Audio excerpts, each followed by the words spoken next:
Ndugu waandishi wa habari, nimeona tukutane kwa siku hii ya leo ya tarehe 31 ya mwezi wa 12 2025, angalau tuweze kuzungumza machache kwa wana Dar es Salaam kama sehemu pia kumshukuru Mungu na kama sehemu pia ya kuombea heri ya taifa letu kwa mwaka unaofuata 2026. Kama mtakumbuka, ndugu waandishi wa habari, leo ni siku ya mwisho kwa mwaka 2025, na kwamba sasa kichosalia ni masaa machache mwaka wetu uweze kupinduka na kuanza mwaka mpya wa mwaka 2026. Lakini kwa mwaka 2025 yako mambo mengi ambayo ninyi waandishi wa habari mmeweza kuyafanya kama sehemu ya kuhabarisha umma kuhusu mambo mbalimbali ya mkoa wetu wa Dar es Salaam. Kwa awali ya yote, nipende kuchukua nafasi hii kwanza kumshukuru sana Mwenyezi Mungu ambaye ametusaidia sote tukawa hapa, lakini aliyetusaidia sana mkoa wetu wa Dar es Salaam ukavuka salama katika mambo mengi. Na la kwanza ambalo ningetaka pia kumshukuru Mungu kwa zaidi ya yote ni kuhusu usalama wa mkoa wetu wa Dar es Salaam. Mkoa wetu wa Dar es Salaam, kiwango na hali ya usalama mpaka sasa ipo juu sana, kwa maana kwamba bado tunaendelea kushirikiana na wananchi wote kwa ujumla ili kuhakikisha mkoa wetu unaendelea kuwa kivutio cha kila kitu, na hasa katika masuala ya uwekezaji na masuala ya makuzi ya kiuchumi katika taifa letu. Lakini jambo la pili, namshukuru sana Mheshimiwa Rais. Mnafahamu kwa dhati kwamba sisi kama wateuliwa tu wa Mheshimiwa Rais tunayo dhamana pana ya kuweza kufanya kazi kwa maelekezo yale anayoyaelekeza. Lakini zaidi, kama mnafahamu kwamba vyeo vyetu usipofanya kazi kwa bidii, maana yake Mheshimiwa Rais anayo haki ya kikatiba ya kufanya maamuzi ya aina tofauti na kazi ambazo wewe kiongozi umepewa kufanya na hujazifanya. Kwa nikiri kwa dhati kwamba tunamshukuru sana Mheshimiwa Rais Dr. Samia Suluhu Hassan kwa kuendelea kutuamini kwa mwaka unaopita huu 2025 na pengine hata kuendelea mwaka 2026.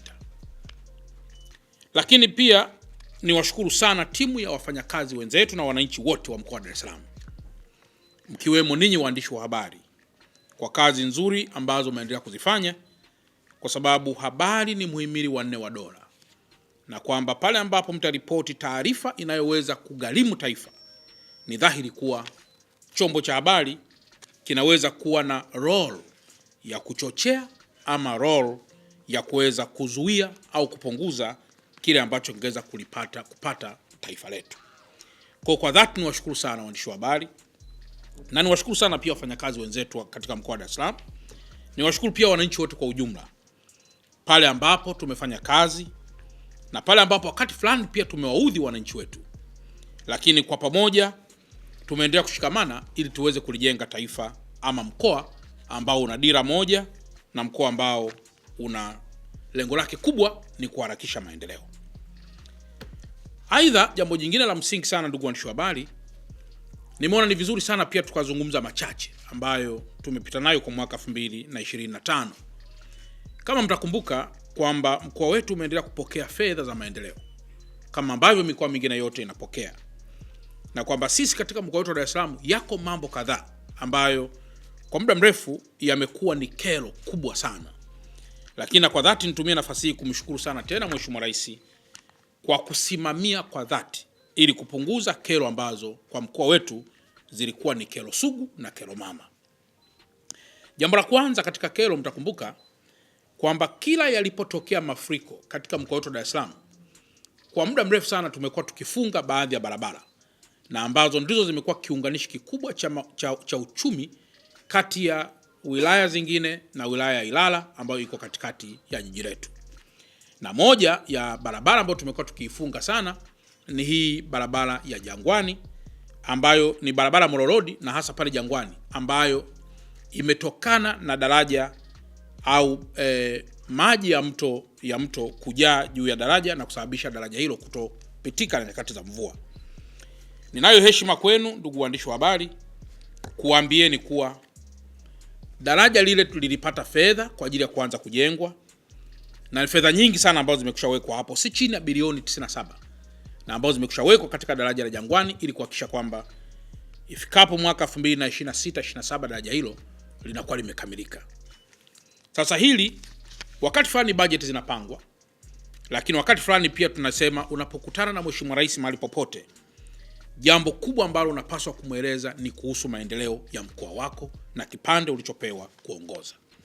Kwa nikiri kwa dhati kwamba baada ya kumweleza Mheshimiwa Rais mara kwa mara katika hili, baadaye akaidhinisha fedha ambazo zimekwenda sasa kuanza kujenga daraja la Jangwani, kujenga daraja la Mkwajuni na kujenga daraja la Kigogo.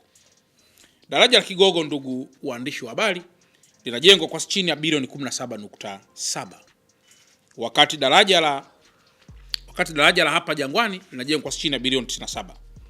Na daraja la Mkwajuni linajengwa kwa chini ya bilioni 11. Sasa ukiangalia fedha hizi zote ni fedha ambazo ziko pamoja, zimekaribiana ili kuhakikisha kwamba barabara zinazoingia mjini zinapitika. Kwa hii ni jambo ambalo kwa kuwa lilikuwa kero kwa muda mrefu, na kwa kuwa ilikuwa inalazimika kusimamisha shughuli za kiuchumi kwa kufunga barabara hiyo, nitoe maelezo ya dhati kwamba tunashukuru sana Mheshimiwa Rais kwa kuridhia ili kuiondoa adha hii ambayo kwa muda mrefu kimekuwa ni kilio kwa wana Dar es Salaam. Lakini jambo jingine la muhimu ambalo pia nitaka mlielewe, kumekuwa kuna malalamiko makubwa sana barabara ya kwenda Kongoe, hii pale Mbagara kwa mbele kwa mto Mzinga. Kumekuwa kuna malalamiko makubwa na ambayo ninyi waandishi wa habari mmekuwa ni mashahidi. Baadhi ya wenzetu wamepoteza maisha yao kwa sababu ya magari kufeli breki, barabara kuwa nyembamba, na baadhi ya watu wameachiwa ulemavu kwa sababu ya ajali ambazo zimekuwa zitokea katika barabara hiyo. Ndugu waandishi wa habari, kwa sasa Mheshimiwa Rais aliridhia chini ya Wizara ya Ujenzi kwamba barabara hiyo itanuliwe, barabara ambayo inaitwa Rangi 3 Kongoe, Mbagara Rangi 3 Kongoe ipanuliwe, na kwamba sasa inajengwa kwa si chini ya bilioni 54.5. Na ujenzi huo kwa sasa umefikia 25%. Naeleza haya ndugu zangu waandishi wa habari kwa sababu unapofunga mwaka ni vizuri sana pia wana Dar es Salaam wakaelewa progress ya maendeleo ambayo mkoa wetu umepata ndani ya muda mfupi sana wa utawala wa Dr. Samia Suluhu Hassan. Lakini jambo la tatu jingine katika mfumo huo wa barabara, kama mtakumbuka, Dar es Salaam kwa sasa imewekeza viwanda vingi upande wa Kisarawe tu pale Kigamboni. Na kumekuwa kuna malalamiko makubwa sana ya muda mrefu kuhusiana na ubovu wa barabara ya kutoka Kibada, Mwasonga mpaka Kimbiji. Barabara ile ndugu zangu waandishi wa habari, barabara ile inajengwa sasa kwa kilomita 41, na ujenzi huo umekwisha fikia 50%.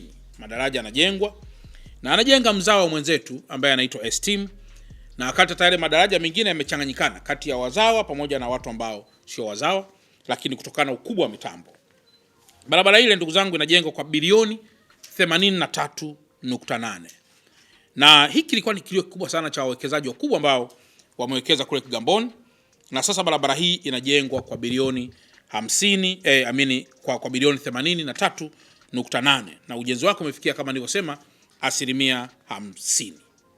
Lakini kama mtakumbuka pia mwaka jana au mwaka juu zile mvua nyingi, wapo wananchi barabara Kunduchi walidai tumeokota magari ambayo kama mtakumbuka ni baada ya madaraja kusombwa.